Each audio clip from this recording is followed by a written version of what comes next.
السلام علیکم ورحمۃ اللہ وبرکاتہ۔ اعوذ باللہ من الشیطان الرجیم، بسم اللہ الرحمن الرحیم۔ رب اشرح لی صدری ویسر لی امری واحلل عقدۃ من لسانی یفقہوا قولی۔ رب زدنی علما وعملا، یا مقلب القلوب ثبت قلبی علی دینک۔ آج کا میرا ٹاپک ہے روزہ کن چیزوں سے ٹوٹ جاتا ہے۔ روزہ جسم کی فالتو چیزوں کو جلاتا ہے۔ روزہ ایک ایمانی قوت پیدا کرتا ہے۔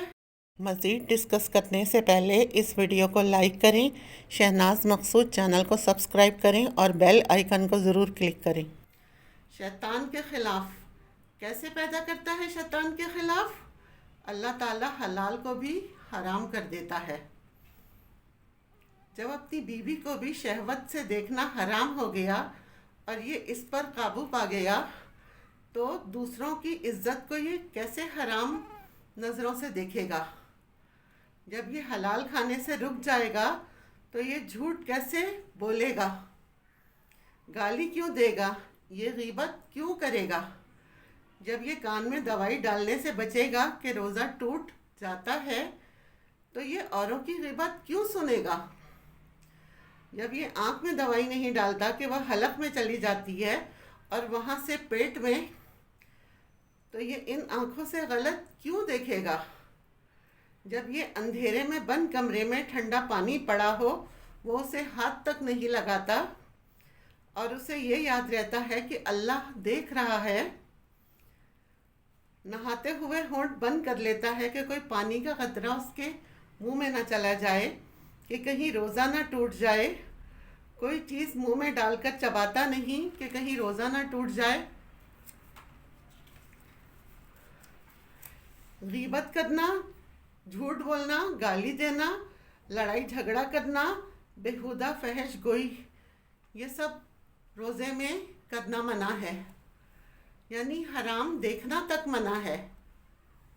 روزے کی حالت میں کلی کرتے وقت ناک میں پانی اس طرح چڑھانا جائز نہیں کہ حلق تک پہنچنے کا اندیشہ ہو۔ کوئی چیز منہ میں ڈال کر چبانا یہ بھی منع ہے۔ روزے کو فاسد کرنے والے امور کیا ہیں؟ روزے کے دوران صحبت کرنے سے روزہ باطل ہو جاتا ہے، اس پر کفارہ اور قضا دونوں لازم ہیں۔ آنکھ ناک کے ذریعے سے دوا کے قطرے ڈالنا کہ اس کا ذائقہ حلق میں کڑواہٹ محسوس ہو۔ جان بوجھ کر قے کرنے سے، مرد یا عورت کا خود لذتی کے ذریعے سے تسکین حاصل کرنے کی صورت میں روزہ ٹوٹ جاتا ہے۔ حیض اور نفاس شروع ہونے سے عورت کا روزہ ٹوٹ جاتا ہے، خواہ روزہ افطار کرنے سے 5 منٹ پہلے ہی حیض کیوں نہ آیا ہو۔ اور روزے کا کفارہ ایک غلام آزاد کرنا یا 2 ماہ کے مسلسل روزے رکھنا، ایک روزے کا کفارہ ہے یہ، یا 60 مسکینوں یا محتاجوں کو 2 وقت کا کھانا کھلانا، اور وہ کھانا ہو جو آپ خود کھاتے ہیں۔ روزے کا فدیہ، بڑھاپا یا بیماری جس کے ختم ہونے کی توقع نہ ہو، اس کی وجہ سے روزہ رکھنے کے بجائے فدیہ ادا کیا جائے۔ ایک روزے کا فدیہ ایک مسکین کو 2 وقت کا کھانا کھلانا ہے۔ وہ امور جن سے روزہ مکروہ نہیں ہوتا، بھول چوک کر اگر کھا پی لیا جائے، یاد ہی نہیں ہے کہ روزہ ہو۔ مسواک کرنے سے روزے کی حالت میں لیکویریا یا احتلام کے خارج سے روزہ نہیں ٹوٹتا۔ سر پر تیل لگانے، کنگھی کرنے یا آنکھ میں سرما وغیرہ لگانے سے روزہ مکروہ نہیں ہوتا۔ گرمی کی شدت سے روزدار کلی یا غسل کر سکتا ہے۔ بے اختیار قے آنے کی صورت میں اچانک خود بخود آ جائے، اس سے بھی روزہ نہیں ٹوٹتا۔ بیماری میں لیب سے خون ٹیسٹ کروانے میں، دواؤں کے انجیکشن لگوانا بشرط یہ کہ وہ طاقت کی نہ ہوں۔ روزے کی رخصت، سفر میں روزہ رکھنا اور چھوڑنا دونوں طریقے درست ہیں، بعد میں قضا واجب ہے۔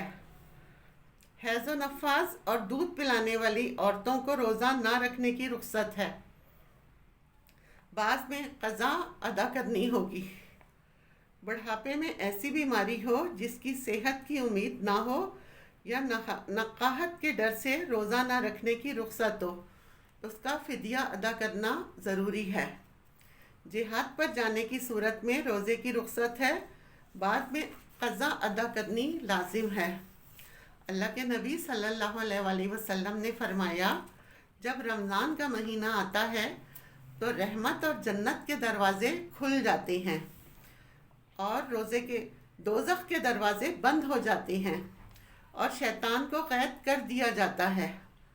سہیل بن سعد سے روایت ہے، رسول اللہ صلی اللہ علیہ وآلہ وسلم نے فرمایا، جنت میں ایک دروازہ ہے جس کا نام ریان ہے، جس سے قیامت کے دن روزدار گزریں گے، ان کے علاوہ اس دروازے سے کوئی دوسرا نہیں گزرے گا۔ اللہ کے نبی صلی اللہ علیہ وآلہ وسلم نے فرمایا، اللہ تعالیٰ فرماتے ہیں، ابن آدم کا ہر عمل اس کے لیے ہے سوائے روزے کے، روزہ میرے لیے ہے اور میں ہی اس کی جزا دوں گا۔ نبی صلی اللہ علیہ وسلم نے فرمایا، روزہ ایک رمضان سے دوسرے رمضان کے درمیان ہونے والے گناہوں کو مٹا دیتا ہے، جبکہ کبیرہ گناہوں سے اجتناب کیا جائے۔ اللہ کے نبی صلی اللہ علیہ وسلم نے فرمایا کہ روزے دار کے منہ کی خوشبو قیامت کے دن اللہ تعالیٰ کو مشک کی خوشبو سے بھی زیادہ پسند ہوگی۔ اللہ تعالیٰ ہمیں ان تمام امور پر عمل کرنے والا بنائے، آمین۔ وآخر دعوانا ان الحمد للہ رب العالمین۔